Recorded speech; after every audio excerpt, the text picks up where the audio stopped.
About a century later, Venice is still going strong. And what we are looking at today is Venice in the year 1297 and the, by now, infamous Serrata, or Lockin.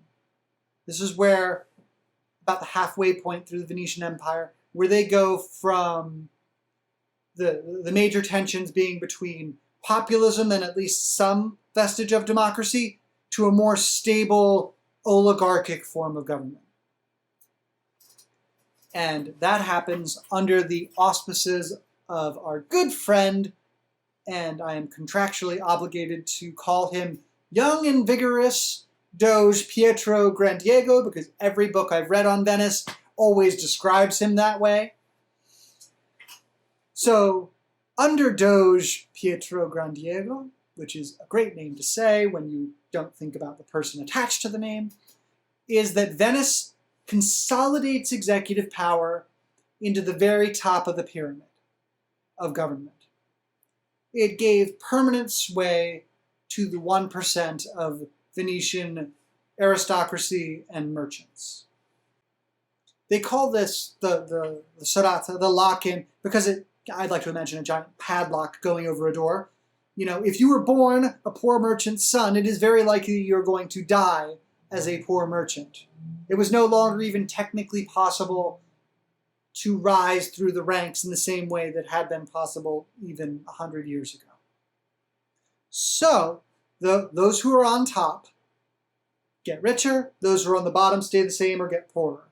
If you want to think about context for the Serrata, a not inapt argument or point of comparison would be it's the Citizens United of early Renaissance Italy, right? Money is speech. And there are some very sticky, and I call them reforms, with air quotes, attached to the Serrata.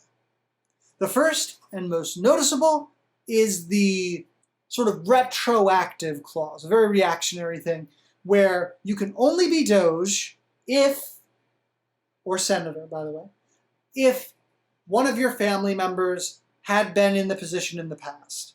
And since the majority of the Doges and senators in Venetian history had come from the upper crust, that effectively sealed off that position.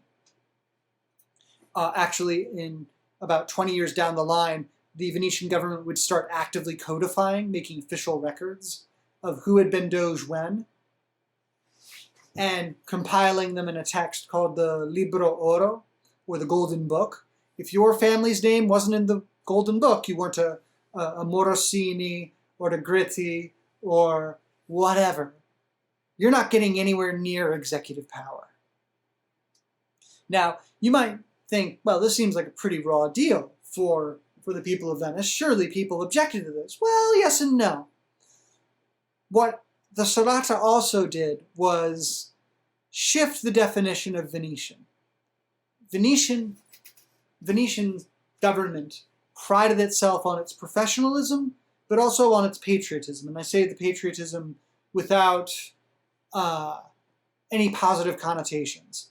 A person was a good Venetian if he was patriotic. And likewise, a patriotic Venetian was a good one. So this idea of identifying with the state rather than with a particular clan or neighborhood was a key part of keeping this giant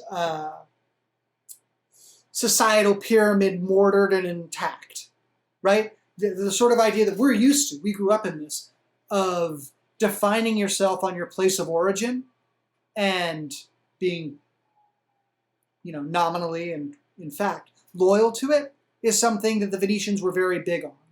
They also focused on a sort of form of decentralized government. To call the Venetian government laissez-faire capitalist is not terribly wrong, but they depended a lot on community organizations called scuolo. Like if you wanted to dig a new well for clean water, you would go to your local scuolo, which was like kind of a mini Venice inside of Venice, with the similar power structures, and you would join with your friends and go and dig that well or improve that church or give to the poor or whatever. Right? So there's this local pride and connectivity. It's very interesting to watch.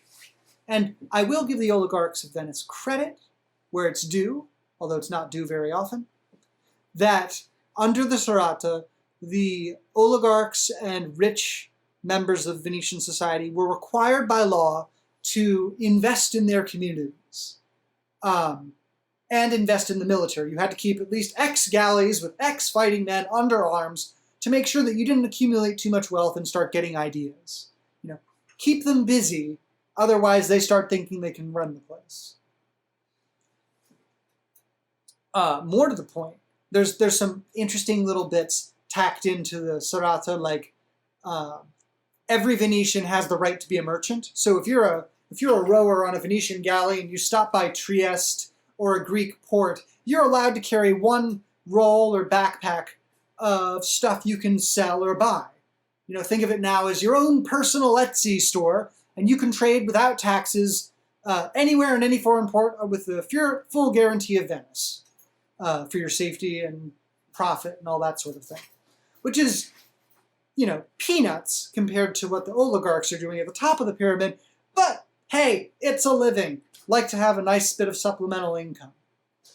And this oligarchic, very inflexible system actually has the virtue of most inflexible systems in that people remember when you make exceptions rather than view the rule as oppressive. And the best example of this, using the framing work of the Serrata, is the War of Chioggia, a century or so later. You may have heard me mention Venice's arch-rival, the Newman to their Seinfeld of the Merchant Republic of Genoa, which also had a doge, but they did it after it was cool. Well, the Genoans and the Venetians hate each other like cats and dogs, and according to legend, the War of Chioggia starts after a particularly brutal food fight at a wedding in Greece where both emissaries from Genoa and Venice happen to be, and in true Three Stooges fashion, it escalates wildly out of control. And, very unfortunately for Venice, Genoa beats them to the punch, because the Venetian fleet is off in the Black Sea, and the Genoan fleet is not. They sail up the Adriatic and proceed to blockade Venice. Venice naturally gets a bit nervous and says, in effect, through their doge, hey, we're both professionals here. What's it gonna cost to make you go away and feel good about yourself? And the Genoans basically went like, what's that? What's that? Can't hear you over the sacking of your city, my guy. This is war to the end. And they settle in for a long siege. So the Venetian government says, all right, guys, if everyone just pulls together and forgets the stark class differences that we systematically enforce, we can beat this thing, and maybe we'll lift some restrictions after the end and reward you for valorous conduct. And this is enough to get people who might have otherwise just said, fuck it, to pull together. And, long story short, Genoa is beaten out of the lagoon. The Venetian fleet returns from the Black Sea and catches them in a pincer movement, and it's a resounding Venetian victory. This is the big opening of the Serrata, where the Venetian government rewards meritorious service to the poor, benighted, low-born people. You get to be in the club, and you get to be in the club, and you get a tax break, and now we're clicking the lock. Shut again. So that is the system that prevails for the last half of the Venetian Republic, which is to say a stable oligarchy, although this does not mean that Venice is out of danger. Far from it. We're going to discuss just how not out of danger it is next episode.